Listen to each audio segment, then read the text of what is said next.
ನಿಮ್ಮ ಬಗ್ಗೆ ಏನೆಂದು ವರ್ಣಿಸಲಿ ನಾನು. ಸರಳತೆಯೇ ನಿಮಗೆ ಆಭರಣ, ಸರಳತೆಯನ್ನ ಸರಳವಾಗಿ ತಮ್ಮದಾಗಿಸಿಕೊಂಡ ವ್ಯಕ್ತಿತ್ವ ನಿಮ್ಮದು. ಮನೆಯಲ್ಲಿ ದೀಪವನ್ನ ಬೆಳಗಿ ಹೊತ್ತಿಗೆ ಅನ್ನವನ್ನ ನೀಡಿ ತಂದೆ ಮಗುವ ತಬ್ಬಿದಾಗೆ ನಿನಗೆ ಬೇರೆ ಹೆಸರು ಬೇಕೆ. ಸ್ತ್ರೀ ಎಂದರೆ ಅಷ್ಟೇ ಸಾಕೆ ಅಲ್ವಾ?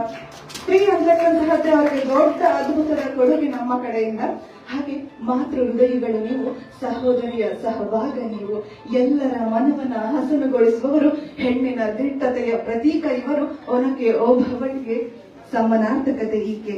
ಹಾಗೆ ಒಂದು ಫಾರ್ಮುಲಾ ಅವರು, ಯಾಕಂದ್ರೆ ವೃತ್ತಿಯಲ್ಲಿ ವೈದ್ಯರು ಓದಿದ್ದು ವಿಜ್ಞಾನ. Knowledge plus beauty is equal to what? Nagalakshmi Chaudhary madam. ಇದೀಗ ಬಹುಶಃ ನಿಮ್ಮ ನಗು ಹೀಗೆ ಸದಾ ಇರಲಿ, ಇದು ಎಲ್ಲ ಮಹಿಳೆಯರ ಏಳಿಗೆಗಾಗಿ ತುಡಿಯಲಿ ಅಂತ ಹೇಳ್ತಾ ಇದೀಗ ಉದ್ಘಾಟಕರ ನುಡಿ, ಇದು ಮಹಿಳೆಯರ ಸಬಲೀಕರಣ ಎತ್ತ ಸಾಗಿದ ಈ ಕುರಿತು ಉದ್ಘಾಟಕರ ನುಡಿಯನ್ನ ನುಡಿದಿದ್ದಾರೆ ನನ್ನ ಆತ್ಮೀಯ ಪ್ರಿಯರು ಆಗಿರ್ತಕ್ಕಂತಹ ನಾಗಲಕ್ಷ್ಮಿ ಚೌಧರಿ ಮೇಡಮ್.